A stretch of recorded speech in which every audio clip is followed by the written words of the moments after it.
भगवान श्री हरि जब देखा कि समस्त देवता परास्त हो रहे हैं दैत्यों से, देवताओं ने प्रार्थना की, तब श्री हरि ने कहा इस समय गुरु शुक्राचार्य के प्रताप से दैत्य बलवान हैं, उनको देवता जीत नहीं सकते, इसलिए पहले समुद्र मंथन हो, उसमें अमृत निकले और देवता पान करें, फिर विजय को प्राप्त होंगे। तो देवता लोग पहले दैत्यों के पास जाएं। राजनीति कहती है कि उनसे वो सन्निधि करें, संधि करें, उनके समीप जाएं, उनसे मित्रता करें, दैन्य होकर के अपना काम बना ले।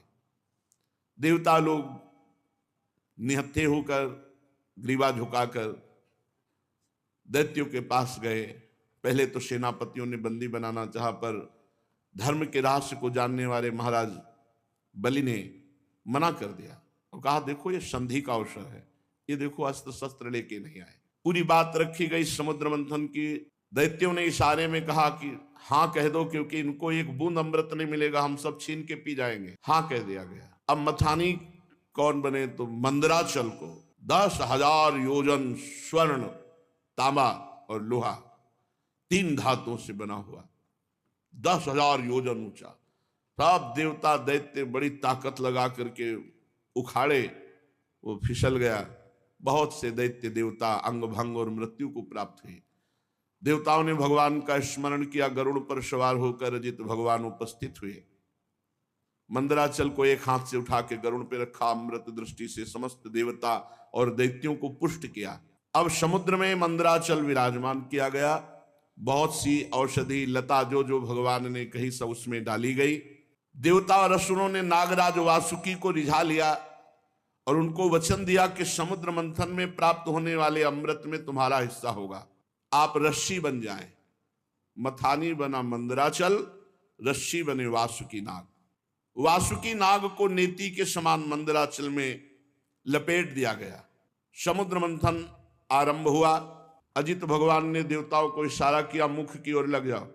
देवताओं में खास बात है, भगवान की आज्ञा का उल्लंघन ने क्यों नहीं पूछा, लग गए। जब दैत्य सेनापतियों ने देखा तो उन्होंने कहा देवता कोई श्रेष्ठ है, हम लगेंगे मुख की तरफ।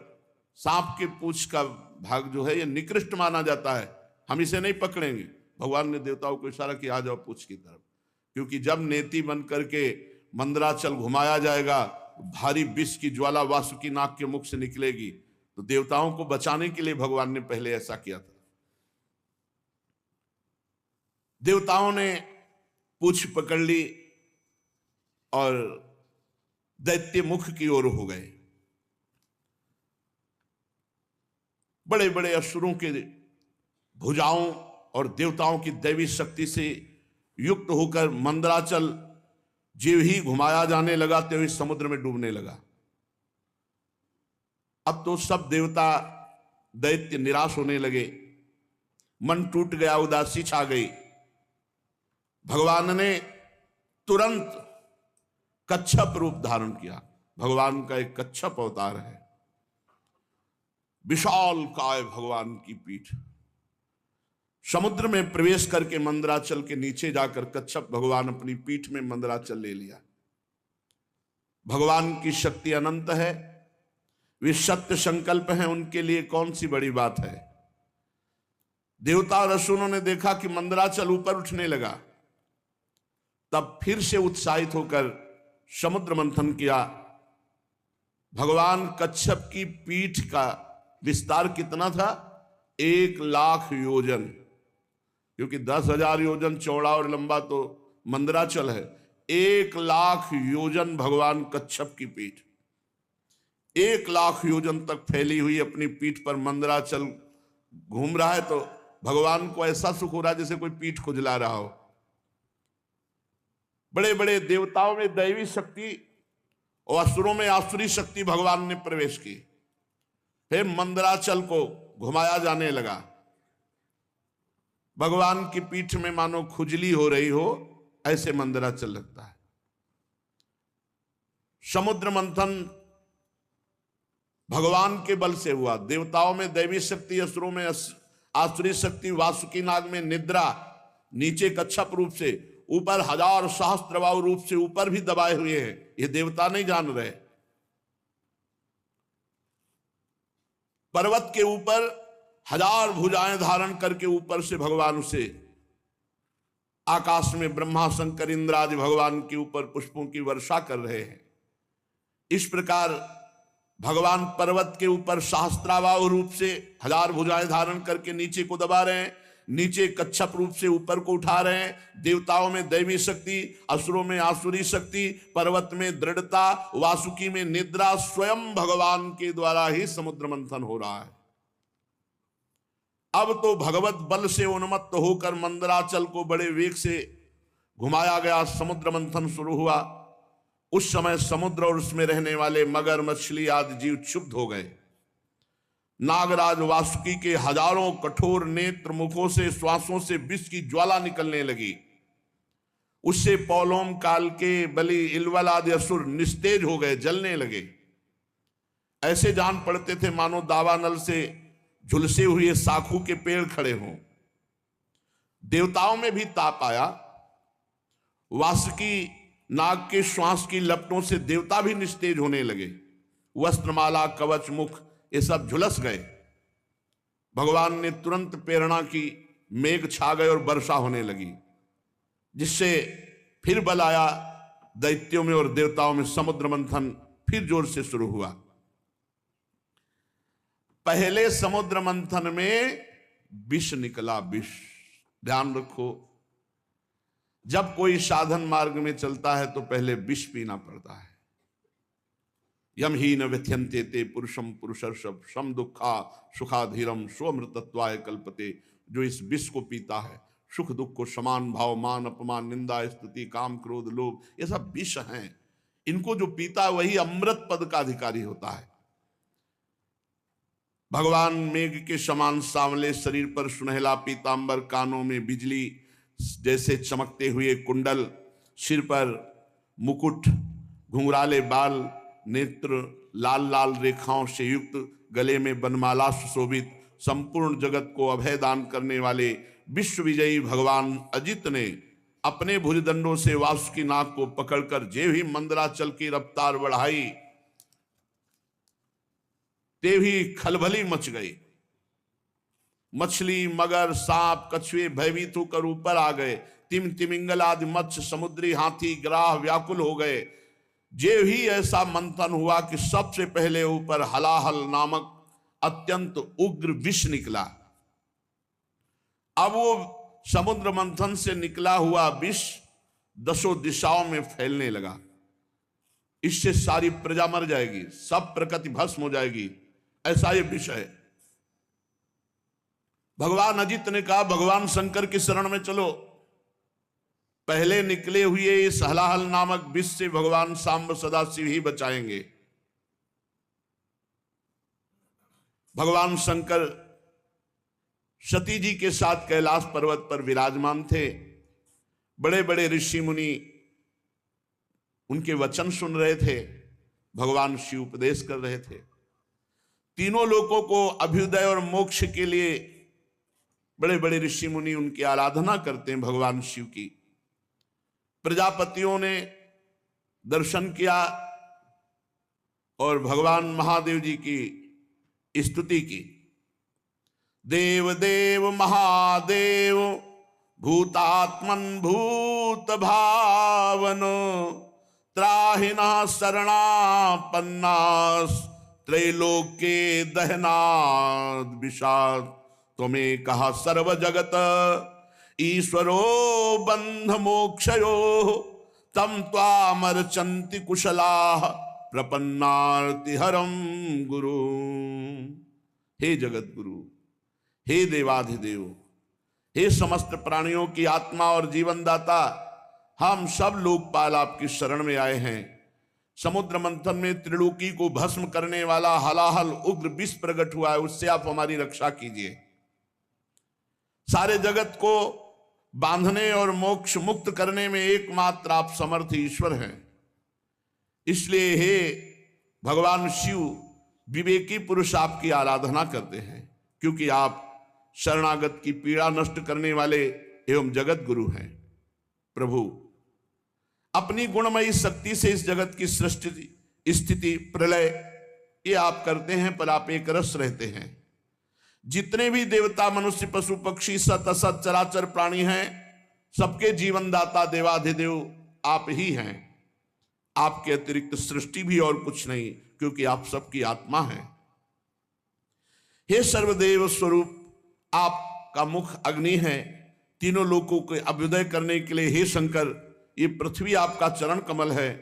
आप अखिल देव स्वरूप हैं। ये काल आपकी गति है, दिशाएं कान हैं, वरुण रसेंद्री हैं, आकाश नाभ है, वायु श्वास है, सूर्य नेत्र है, जल वीर्य है। आपका अहंकार नीचे ऊंचे सभी जीवों का आश्रय है। चंद्रमा मन है, प्रभु स्वर्ग आपका सिर है। वेद स्वरूप भगवान समुद्र आपकी कोख है, पर्वत हड्डियां हैं, सब प्रकार की औषधियां घास आपके रोम हैं, गायत्री आदि छंद आपकी सातों धातुएं हैं, और सभी प्रकार के धर्म आपके हृदय हैं।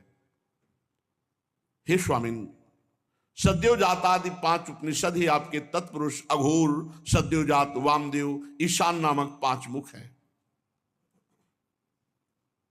प्रभु, इस कार्य कारण जगत से परे, माया से परे आप हैं। आपकी महिमा को ब्रह्मादि भी जानने में समर्थ नहीं। हम लोग तो केवल आपके इस लीला बिहारी शिव रूप को देख रहे हैं, आपके परम स्वरूप को हम नहीं जानते। हे महेश्वर, यदि आपकी लीलाएं अव्यक्त हैं, फिर भी संसार कल्याण करने के लिए परम कारण स्वरूप आप लीला करते हैं। प्रभु, आप प्रजा बड़े संकट में है, इस हलाल विष का कुछ इंतजाम कीजिए।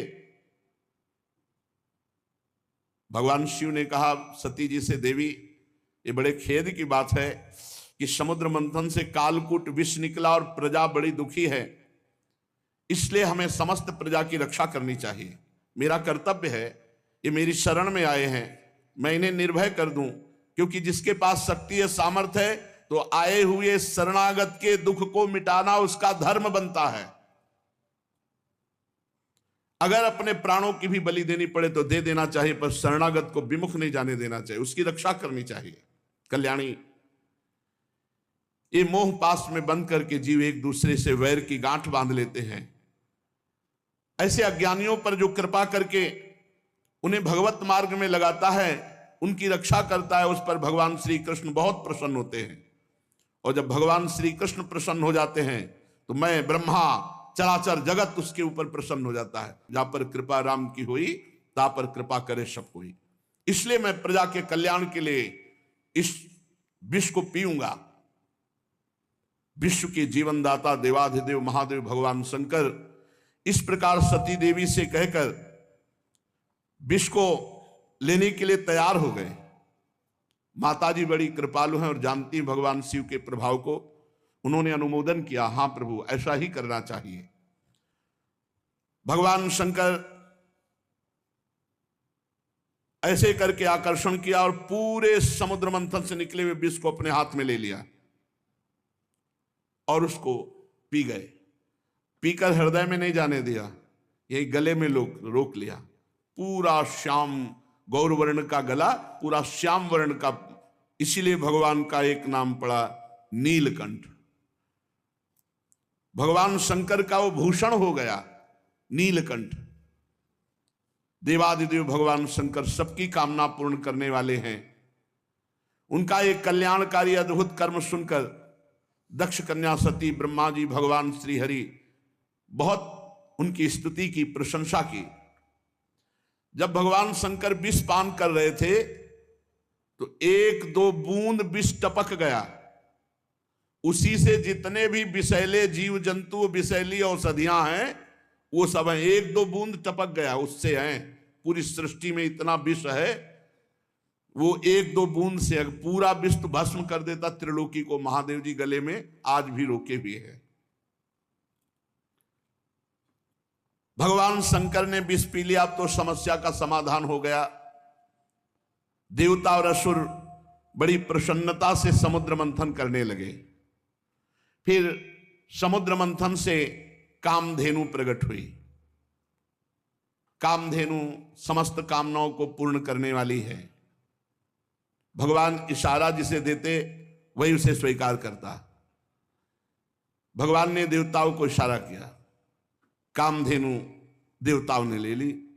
जो ऋषियों के अग्निहोत्र के काम में आएगी।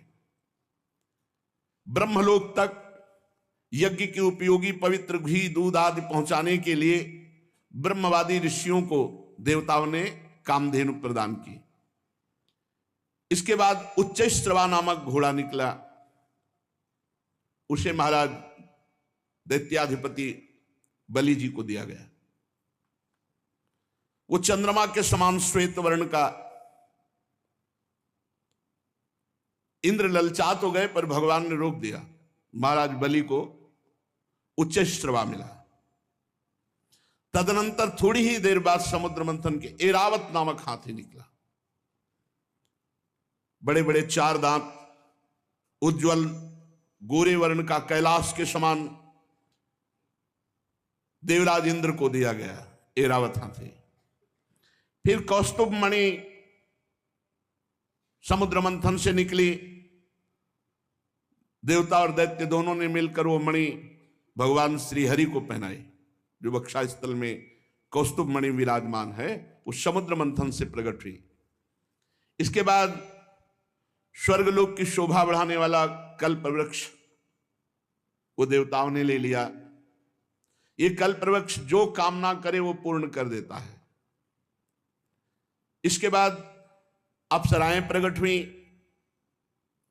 जो सुंदर वस्त्रों से सुसज्जित, गले में स्वर्णहार पहरे हुए रंभा आदि, अपनी मनोहर मुस्कान, चाल विलास भरी चितवन से देवताओं के भी चित्त को चुराने वाली तो देवताओं को दी गई।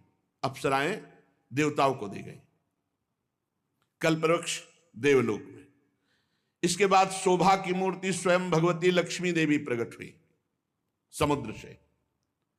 ये भगवान की नित्य शक्ति है। जे भी वे प्रकट हुई तो बिजली किसी कांति छा गई, 10 दिशाएं चकाचौंध हो गई। ऐसा सौंदर्य, ऐसा उदार स्वरूप, ऐसा रूप रंग कोई भी नहीं था जो ये ना चाहता हो कि लक्ष्मी जी हमें मिले। आज भी सभी चाहते लक्ष्मी जी हमें मिले। देवता, असुर, मनुष्य, कोई भी ऐसा नहीं था जिसके हृदय में ये चाह ना आ गई हो कि लक्ष्मी जी हमें मिले। तत्काल इंद्र अपने हाथों से उनके बैठने के लिए विचित्र सिंहासन ले आए। श्रेष्ठ नदियों ने मूर्तिमान होकर के अभिषेक के लिए सोने के घड़ों में भर भर कर पवित्र जल ला दिया। पृथ्वी ने अभिषेक के योग्य सब औषधियां दी। गौओं ने पंचगव्य और बसंत ऋतु ने चैत्र वैशाख में होने वाले सब फूल फल उपस्थित कर दिए। इन सामग्रियों से ऋषियों ने विधि पूर्वक लक्ष्मी जी का अभिषेक किया। गंधर्व गान कर रहे हैं, अप्सराएं नृत्य कर रही हैं, बादल सदैव होकर मृदंग, डमरू, ढोल, नगारे, नरसिंगे, शंख, वेणु, वीणा ये जोर जोर से वाद्य बजा रहे हैं। भगवती लक्ष्मी देवी का अभिषेक हुआ और सुंदर पोशाक धारण की हुई सिंहासन पर विराजमान हैं। दिग्गज कलशों से उनका स्नान करा रहे हैं। वेद में ब्राह्मण वेद मंत्र पढ़ रहे हैं। समुद्र ने पीले रेशमी वस्त्र उनको पहनने के लिए दिया। वरुण ने वैजंती माला समर्पित की। प्रजापति विश्वकर्मा ने भांति भांति के गहने दिए। सरस्वती जी ने मोतियों का हार, ब्रह्मा जी ने कमल, नाग ने 2 कुंडल अर्पित किए। इसके बाद लक्ष्मी जी कमलों की माला लेकर किसके गले में डालें चली। लक्ष्मी जी के मुख की ओर देखकर जब वो मंद मंद मुस्कुराती हुई चल रही थी, उनकी पायजेब बज रही थी, कोई ऐसा नहीं था जो ललचा न गया हो लक्ष्मी जी हमें मिले।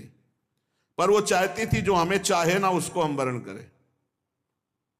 निर्दोष हो, जिसके हृदय में चाह ना हो, उत्तम गुणों से नित्य युक्त हो, उसे मैं अपना आश्रय बनाऊंगी। लक्ष्मी जी ने देखा गंधर्व, यक्ष, असुर, सिद्ध, चारण, देवता सब चाह कर रहे हैं। किसी को शर्त है, जो चाह न करता हो, निर्दोष हो, अविनाशी हो, नित्य हो, ये सब भगवान में है। वे मन ही मन तपस्वियों की तरफ देखकर कहा, इन्होंने क्रोध पर विजय नहीं प्राप्त किया। ज्ञान तो है परंतु अनासक्त नहीं है। कोई महत्वशाली है परंतु वो काम को नहीं जीत सका। किसी में ऐश्वर्य बहुत है पर वो ऐश्वर्य किस काम का जब दूसरों का आश्रय लेना पड़े। किसी में धर्माचरण है तो प्राणियों के प्रति प्रेम का पूरा वर्ताव नहीं। त्याग है पर केवल त्याग से ही थोड़ी मोक्ष हो जाएगा, तत्वबोध होना चाहिए। किन्हीं किन्हीं में वीरता है पर वो भी काल के पंजे के बाहर नहीं है। कुछ महात्मा ऐसे हैं जो विषयासक्त नहीं है परंतु अद्वैत समाधि में तल्लीन है। किसी किसी ऋषि की आयु बहुत लंबी है परंतु उनका सील मंगल मेरे योग्य नहीं। किसी का सील मंगल है तो आयु का ठिकाना नहीं। लक्ष्मी जी ने सबको देखा पर कहीं भी चित्त नहीं टिका। जब भगवान के ऊपर दृष्टि गई तो उन्होंने कहा मुझे चाहते नहीं, ये हमें पसंद आए पर ये हमें नहीं चाहते। पर सोच विचार करके भगवान के ही गले में जयमाला डाल दी, अजित भगवान के, क्योंकि समस्त सद्गुण नित्य निवास करते श्री भगवान में। लक्ष्मी जी के एकमात्र आश्रय भगवान श्री हरि है, इसी से उन्होंने भगवान श्री हरि का वर्ण किया। लक्ष्मी जी ने भगवान के गले में नवीन कमलों की सुंदर माला पहना दी, जिसके चारों ओर झुंड के झुंड मत वाले मधुकर गुंजार कर रहे थे। इसके बाद लज्जापूर्ण भाव से देखा और सूक्ष्म रूप धारण करके भगवान के वक्षा स्थल में विराजमान हो गई, श्री लांछन चिन्ह के रूप में। जगत पिता भगवान ने जगत जननी समस्त संपत्तियों के अधिष्ठात्र देवता श्री लक्ष्मी जी को अपने वक्षा स्थल पर निवास दिया, हृदय में। उसी समय शंख तुरही मृदंग बाजे बजने लगे, गंधर्व गाने लगे, अप्सराएं नृत्य करने लगी, ब्रह्मा रुद्र अंगिरा आदि प्रजापति पुष्प वर्षा करते हुए भगवान के दिव्य मंत्रों द्वारा स्तुति की। देवता प्रजापति प्रजा सभी की तरफ लक्ष्मी जी ने कृपा दृष्टि से देखा तो सब निहाल हो गए, सब आनंदित, सब सुखी हो गए। पर लक्ष्मी जी ने दैत्य और दानवों की उपेक्षा कर दी, तब वो बहुत उत्साहहीन हो गए और लोभी हो गए। भगवान ने समुद्र मंथन करवाया तो अब निकली बहुत ही सुंदर वारुणी देवी। भगवान ने इशारा किया देवताओं को, तो दैत्य एकदम लुभायमान हो गए सुंदर रूप देख के। तो वारुणी देवी दैत्यों के, ये शराब मदिरा ये राक्षसों के लिए है, इसलिए मना किया जाता है। तदनंतर देवता और असुरों ने अमृत की इच्छा से समुद्र मंथन किया तो चंद्रमा प्रकट हुए देवताओं में से, चंद्रमा में। फिर समुद्र मंथन हुआ, शारंग धनुष प्रकट हुआ। फिर समुद्र मंथन हुआ, पांचजन्य शंख। तो शारंग धनुष पांचजन्य शंख ये श्री हरि ने स्वीकार किया। अब जब समुद्र मंथन अमृत के लिए हुआ तो अजान बाहु, लंबी लंबी भुजाएं जिनकी, गला शंख के समान उतार चढ़ाव वाला, आंखों में लालिमा, शरीर का रंग बड़ा सुंदर श्यामला, गले में माला और सब प्रकार आभूषणों से सुसज्जित, चौड़ी छाती, ऐसे भगवान प्रकट हुए धन्वंतरी जी। भगवान का एक अवतार धन्वंतरी अवतार है और उनके हाथों में कंगन और भरा हुआ अमृत का कलश, ये 14 रत्न निकले। कालकूट, कामधेनु, इरावत हाथी, उच्च श्रवा घोड़ा, कौस्तुभमणि, कल्पवृक्ष, रंभादि अप्सरा, महालक्ष्मी, वारुणी, मदिरा, चंद्रमा, शारंगधनुष, पांचजन्य शंख, धन्वंतरी और अमृत, ये समुद्र मंथन से 14 रत्न प्रकट हुए। आयुर्वेद के प्रवर्तक यज्ञ भोक्ता भगवान धन्वंतरी, दैत्यों ने देखा कि उनके हाथ में अमृत कलश, आप तो किसी के आदेश की कोई परवाह नहीं, कूद पड़े और जबरदस्ती धन्वंतरी जी के हाथ से अमृत का कलश छीन लिया और भाग पड़े। ये अच्छा रहा कि पिया नहीं, भाग पड़े लेके कि सब एकांत में चलकर दैत्य लोग पिएंगे। देवता सब खिन्न हो गए कि प्रभु, खास बात जिसके लिए समुद्र मंथन हुआ वो तो दैत्य सब ले गए। भगवान ने इशारा किया, तुम चिंता मत करो, एक बूंद नहीं पीने पाएंगे, अभी हम जाते पूरा कलश अपने हाथ दे देंगे। भगवान ने अमृत लोलुप दैत्यों के बीच, वहां भागना थोड़ी है, वो तो भाग के एकांत में पहुंचे, वहीं भगवान बीच में प्रकट हो गए। वो मोहिनी रूप, नूपुर झनकारते, तिरछी चितवन, इतना सुंदर रूप की अमृत हाथ में, भूल गए अमृत भूल गए भाई। ये है भगवान की माया। और जिधर भगवान देखे तो मुस्कुरा के, ऐसे मानो कि अब तो जन्म जन्म से हमारा इनका रिश्ता है, ऐसे भगवान मोहिनी रूप छमछमाते हुए कभी इधर कभी उधर, और ऐसा नवकिशोर रूप। उस सुंदरी स्त्री को देखकर सोचने लगे कि अब तो सौभाग्य ही सौभाग्य हमारे उदय हो रहे। कितनी सुंदर ये स्त्री है, हमको प्यार करती। और जो दैत्य देखे भगवान मुस्कुरा कर, भगवान मोहित करना चाहे तो महादेव मोहित हो गए, दैत्य क्या है। अब तो सब के सब दैत्य भूल गए अमृत को और डांट होड़ लग गई मोहिनी जी के लिए। उनमें हाथ जोड़कर कहा, कमल नैनी तुम कौन हो, कहां से आई हो और क्या करना चाहती हो। सुंदरी, तुम्हें देखकर हम सबके मन में खलबली पैदा हो गई। हम समझते हैं कि देवलोक में या दैत्यलोक में या सिद्ध गंधर्व चारण लोकपाल कहीं ऐसी सुंदरी नहीं जैसी आप हो। तुम्हें मनुष्य तो देख भी नहीं सकते। सुंदरी, हमें लगता है विधाता ने हम पर दया करके भेजा है। हम दैत्यों को महासुख देने के लिए तुम आई हो। माननीय, वैसे तो हम एक जाति के लोग हैं, पर इस समय हम थोड़ा झगड़े पे आने वाले हैं, क्योंकि हम ये अमृत का कलश मिला है और हम आपस में लड़ाई कर बैठेंगे। तो सुंदरी, तुम ही अमृत पिला दो। भगवान कुछ नहीं बोल रहे।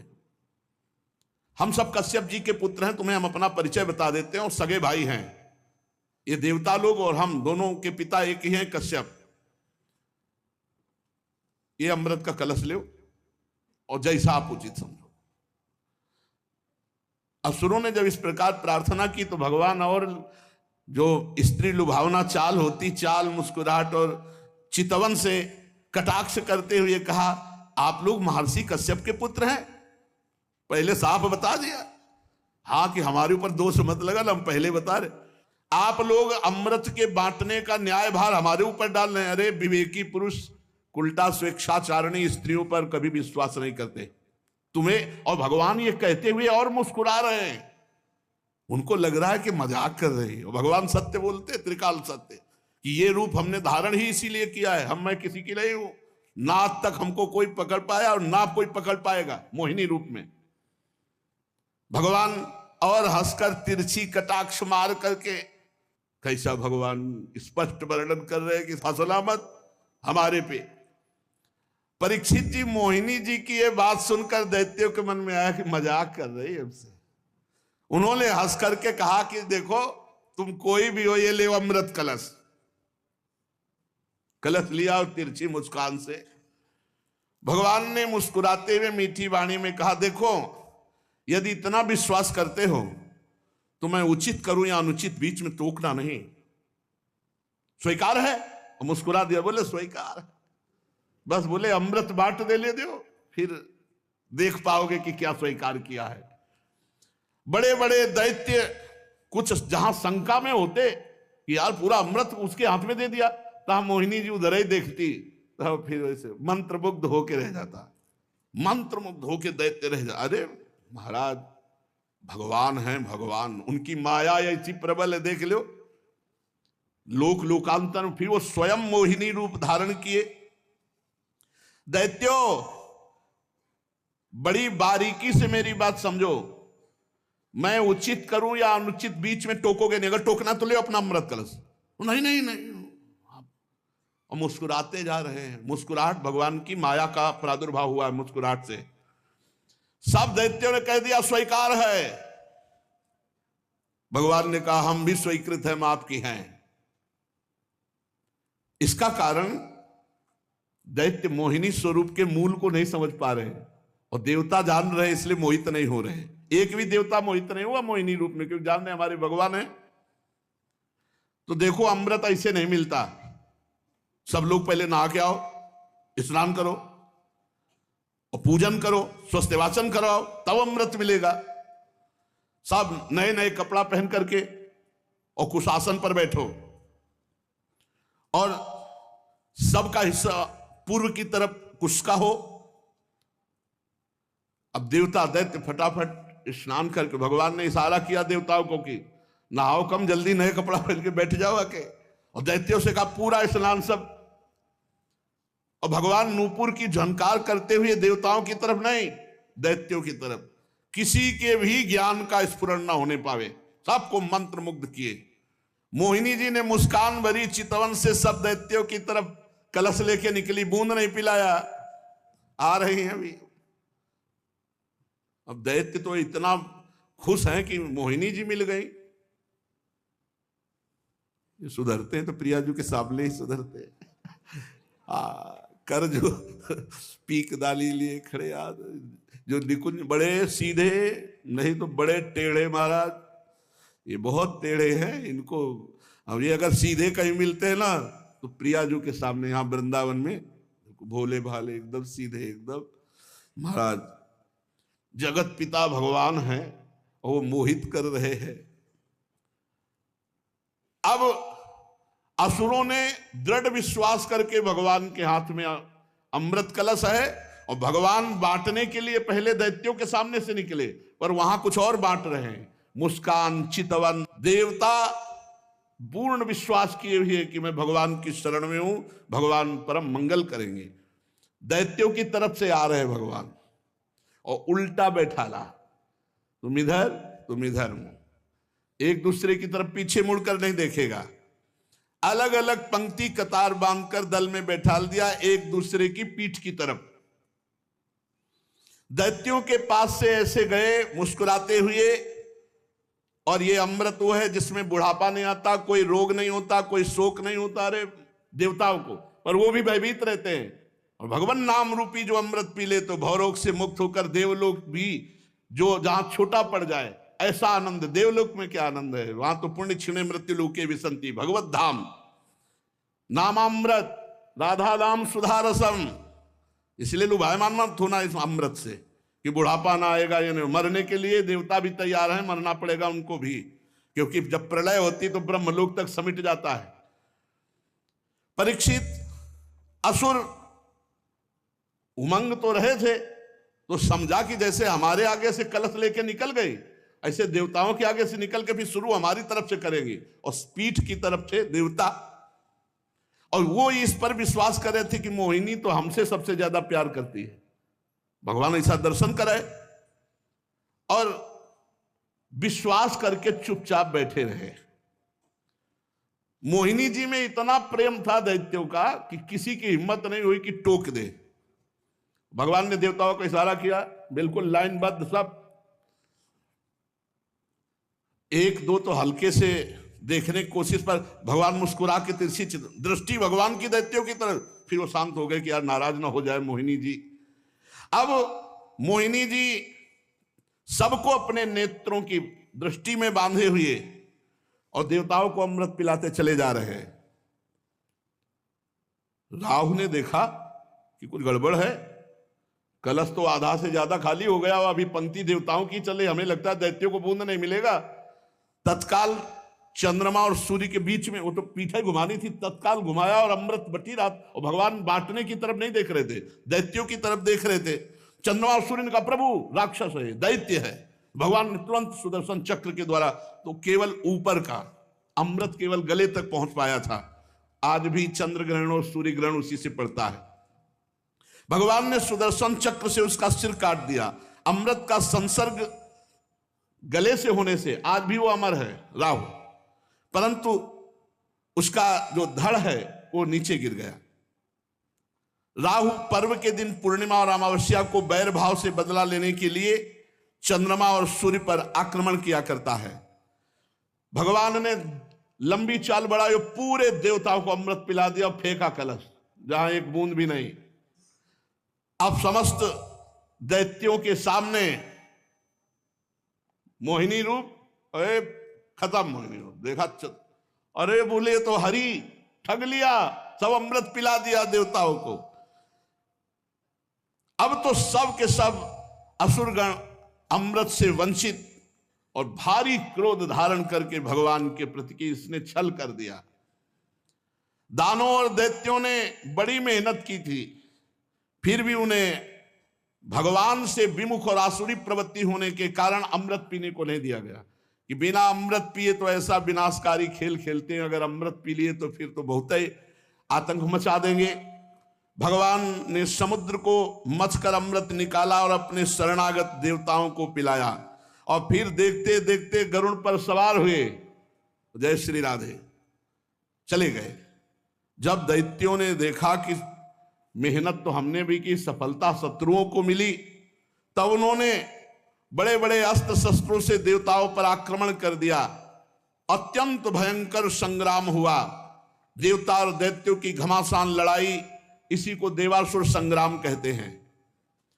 दोनों ही एक दूसरे के प्रबल शत्रु, विविध प्रकार के वाहनों से, विविध प्रकार के अस्त्रों से बहुत समय तक उनका युद्ध होता रहा। लेकिन अब वो जीत नहीं सकते, क्योंकि देवता अमृत प्रिय हैं, इनको मरना नहीं है और उनको मरना पड़ेगा। जिसके साथ भगवान है, विजय श्री उसी की होती है। देवराज इंद्र ने विजय प्राप्त की।